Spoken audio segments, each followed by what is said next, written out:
Baik, detail tuntutan kita daripada perbincangan tadi tidak sempat, belum tempat kita finaliskan. Walau bagaimanapun, saya pada sesi kali ini saya akan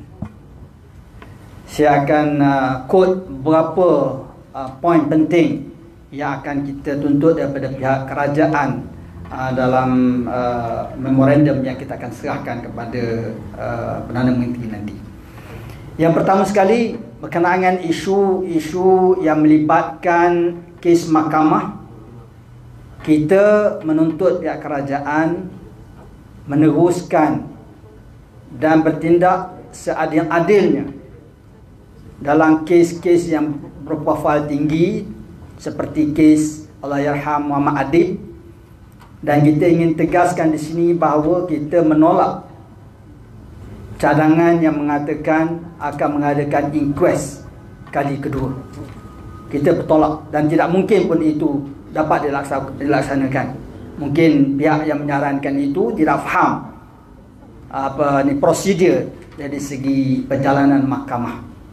Begitu juga kes-kes yang melibatkan tentang pengganas komunis, LTTE dan sebagainya. Jadi kita minta kerajaan mengambil tindakan yang tegas dan adilnya mengikut lunas-lunas undang rule of law tanpa ada pengaruh politik dan sebagainya, dan membuat siasatan yang sewajibnya.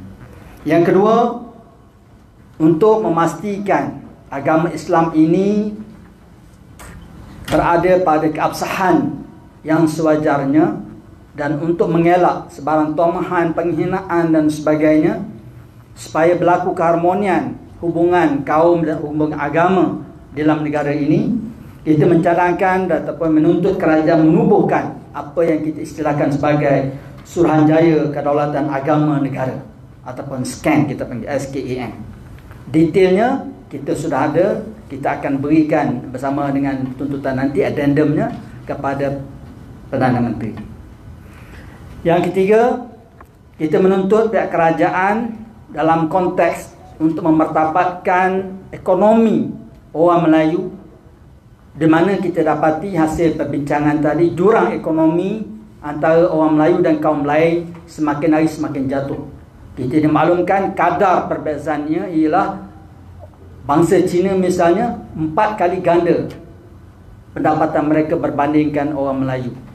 Dan kita bimbang jika suasana ini tidak dapat dibaiki, jurang ekonomi gap akan makin melebar dalam masa 20-30 tahun akan datang dan akan menimbulkan isu sosial yang tidak dapat dibendung. Dan kita kena ingat antara tragedi yang berlaku pada 1969 antaranya, bukan satu-satu, antaranya ialah masalah ekonomi gap. Jadi sebab itu kerajaan melancarkan dasar ekonomi baru. Jadi atas dasar itu kita menuntut kerajaan menyokong kempen BMF dengan memberikan peruntukan yang sewajarnya melalui institusi-institusi yang ada pada hari ini, MARA, PMB, PUMB dan sebagainya. Di mana insya-Allah kita yakin kita akan berjaya mampu melahirkan sekitar 100,000 usahawan Melayu. Yang keempat, kita concern tentang banyak peristiwa sehari dua hari ini melibatkan peminum arak dan sebagainya, yang semua berpunca daripada wujudnya pusat-pusat maksiat yang semakin menular dan semakin menumbuh, terutama di ibu negara kita ini. Walaupun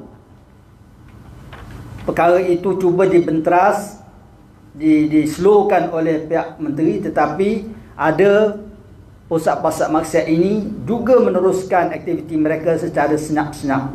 Dan ada desakan baru ini daripada gabungan persatuan yang penjual arak ini untuk kerajaan memberikan lesen kepada pemohon-pemohon yang baru. Jadi atas dasar itu dan memandang seriusnya isu ini, yang mana hasil kajian kita dapati 80% pengunjungnya adalah merupakan orang Melayu.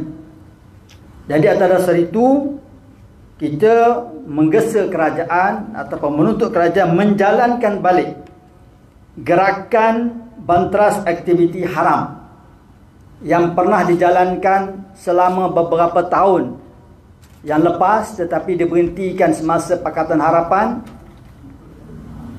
apa yang diistilahkan sebagai OPBAH, operasi bantras aktiviti haram ini, supaya ianya dijalankan. Dan insya-Allah NGO-NGO kita yang sedia berkhidmat dan bersama-sama dengan pihak agensi untuk memastikan bahawa pusat-pusat maksud ini dapat dibenteraskan. Kelima, kita menuntut kerajaan yang diistilahkan sebagai kerajaan Melayu Islam hari ini, yang majoritinya hampir 85% pemimpinnya adalah orang Melayu, menaik tarafkan mahkamah syariah selaras ataupun selari sama tarafnya dengan mahkamah sivil, supaya tidak lagi mahkamah syariah ini diperkotak-katikkan ataupun di-challenge oleh pihak mahkamah sivil seperti yang berlaku dalam kes-kes sebelum ini.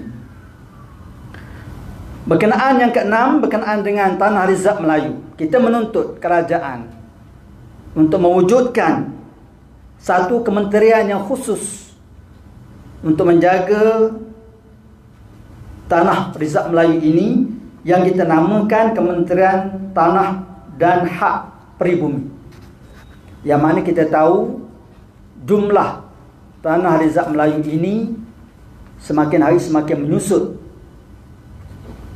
Daripada, kalau silap saya, 9 juta hektar, mungkin lebih, tinggal berapa hektar saja, mungkin 2 hektar saja pada hari ini.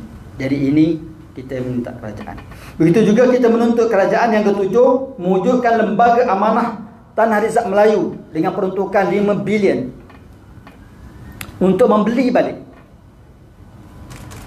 balik mana-mana tanah yang telah terjual ataupun yang akan dijual, supaya kedudukan Tanah Rizab Melayu ini kekal. Ke-8, menggesa kerajaan mewujudkan Majlis Gabungan Pertubuhan Islam Bukan Kerajaan, PBIK, ataupun nama actually Majlis NGO lah, yang merupakan sebagai badan yang menggabungkan semua NGO Melayu Islam dalam negara ini. Kerana kita hari ini tidak ada ayah, kita bersuara di luar, orang pun tak panas. Kita harap majlis ini yang dianggotai oleh gabungan kerajaan dan juga NGO akan dapat didengari oleh pihak kerajaan. Ke-9, untuk mengatasi isu kerakyatan yang hari ini, beberapa bulan yang lepas telah tular isu pendatang mendapat kerakyatan, dan kita lihat pendatang yang mendapat kerakyatan pun tidak fasih berbahasa Malaysia dan sebagainya. Kita menuntut kerajaan untuk mengadakan akta kerakyatan atau akta kewarganegaraan. Itu kita boleh bincang lagi. Tapi satu akta untuk memastikan bahawa isu kerakyatan ini tidak dipandang remeh. Hendaklah dibuat satu penyaringan yang teliti, dan kita minta antara perkara yang harus dilihat, setiap mereka yang ingin diberikan kerakyatan mestilah fasih berbahasa Melayu dan memahami lunas-lunas perlembagaan rukun negara yang ada di negara kita. Yang ke-10, kita mendesak kerajaan untuk memansuhkan sekolah vernakular dan mewujudkan sistem persekolahan satu aliran, dan melihat balik dasar pendidikan negara supaya perpaduan ini dapat benar-benar kita zahirkan. Ini kita cakap pasal perpaduan, tetapi sejak daripada kecil lagi kita dah asingkan. Dan kita tahu bahawa apa yang diajar di sana, bahasa kebangsaan bukan lagi bahasa utama, malah data-data, fakta-fakta sejarah dan sebagainya juga tidak dijadikan satu bahan yang penting. So, jadi atas dasar itu menjaga keharmonian kaum dan untuk mencapai perpaduan nasional, kita mencadangkan sekolah vernacular ini dihapuskan. Yang ke 11, berkenaan dengan Kementerian Perpaduan ini yang telah perpaduan negara yang telah mewujudkan satu jawatan kuasa dipanggil JKMPKA, kita minta kerajaan untuk review balik. Kerana kita dapati bahawa objektif untuk dicapai daripada jawatan kuasa ini tidak dapat untuk menyatukan umat. Malah majoriti daripada mereka sebenarnya menjadikan itu sebagai Islam bashing rather dan perpaduan. Ke-12, mewujudkan satu majlis mentadbir dan pengurusan institusi keagamaan, pendidikan keagamaan yang dapat menyelaras semua institusi agama yang ada di negara ini dan diberi bantuan yang secukupnya dalam kita nak melahirkan generasi yang bertakwa. Jadi pembangunan yang ada dalam negara ini, kita harap bukan saja pembangunan fizikal, pembangunan institusi-institusi, tetapi pembangunan manusia, kerohanian manusia yang bertakwa kepada Allah Subhanahu Wa Taala. Yang ke-13, mewujudkan satu museum sejarah orang Melayu di bangunan Sultan Abdul Samad yang kita difahamkan kosong hari ini. Jadikan itu sebagai museum orang Melayu. Kalau orang lain minta ada museum orang Cina, katanya dah ada pun, kenapa kita tidak boleh ada museum orang Melayu dengan diberikan sejarah-sejarah Melayu yang begitu panjang dan begitu hebat ini, supaya dapat dituntuni dan dilihat oleh generasi-generasi yang akan datang.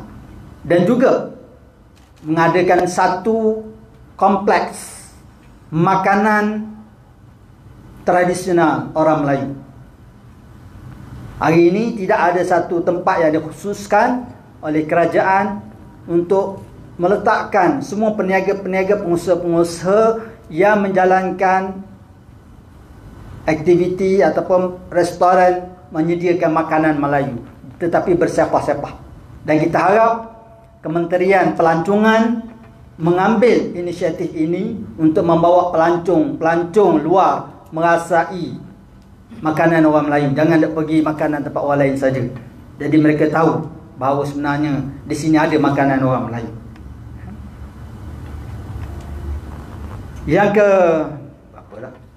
14, jawatan-jawatan GLC dan jawatan-jawatan penting kerajaan dalam institusi seperti kehakiman, suhakam dan sebagainya ini hendaklah dilantik bukan berdasarkan kepada political consideration ataupun pertimbangan politik, tetapi hendaklah berdasarkan kepada kemampuan, kebolehan, profesionalisme dan integriti yang ada.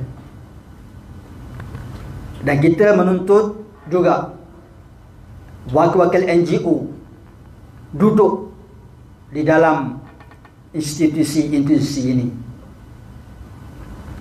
Ke-15, ya 15.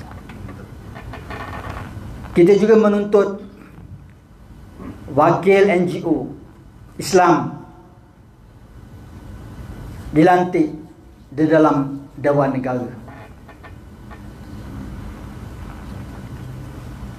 Seterusnya, kita juga menuntut isu akidah Ahli Sunnah wal Jamaah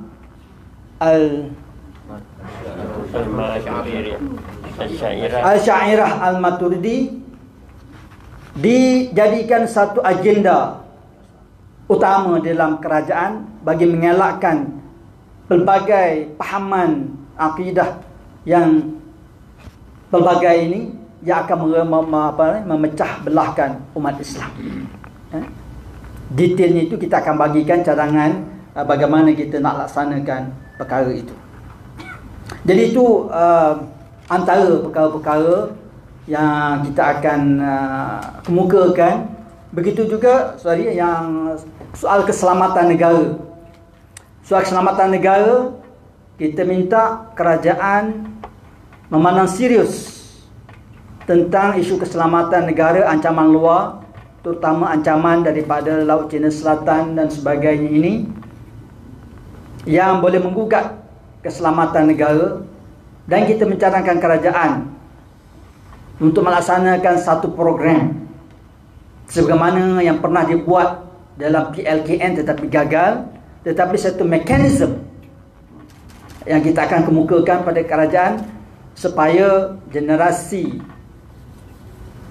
seterusnya dalam negara ini bukan saja memiliki jati diri yang kuat, tetapi dalam masa yang sama mempunyai latihan-latihan yang diperlukan dalam keadaan negara menghadapi ancaman keselamatan. Akhir, last but not least, kita minta kerajaan menjalankan usaha inisiatif untuk mengembalikan balik kegemilangan laut di sebelah timur ini kepada kegemilangan Melayu dahulu, dengan menamakan kembali Laut Cina Selatan dengan nama satu ketika dahulu Laut Pentas Sunda. Kalau Filipina sudah menukar nama Laut Cina Selatan, kerana mereka tidak setuju Laut Cina Selatan, nama Laut Cina Selatan, mereka sudah nama, saya tak ingat namanya. Kenapa tidak kita, kerana sejarah sendiri, dalam teks sejarah, dalam data-data sejarah menunjukkan nama asal ni bukan nama Laut Cina Selatan. Laut Cina Selatan itu dibuat ketika Perancis menguasai Vietnam. Saya tadi ditukar nama laut itu kepada laut, mula-mula Laut Pentas Sunda, Laut Champa, Laut Melaya, dan akhirnya Laut Cina Selatan. Jadi yang seterusnya mempertingkatkan kuasa Raja-Raja Melayu yang telah diambil pada tahun 1993 dahulu. Jadi itu lebih kurang detail nanti kita akan beri kemudian. Kita tahu lebih pada pemberita, kena beri pada PM dulu. Kalau beri pemberita tak ada mana dah. Beri mesti pada PM dulu orang yang kita nak bagi, baru kita boleh release pada pemberita. Tapi itu poin-poin penting yang kita harap pemberita boleh pick up. Dan alhamdulillah kita setuju secara konsensus terhadap semua tuntutan-tuntutan yang telah saya sebutkan tadi. Jadi saya buka pada soalan, tapi jangan banyak sangat sebab dah pukul 2 nak makan dan sebagainya. Jadi kita buka pada soalan. Silakan. Secepat mungkin kita menunggu tarikh. Surat sudah dihantar kepada pejabat Perdana Menteri. Kita dimaklumkan oleh pegawai khas yang berhormat Perdana Menteri menunggu turn kita lah, insya-Allah. Kita tak tahu, mungkin seminggu 2 ini kita akan dapat tarikh itu.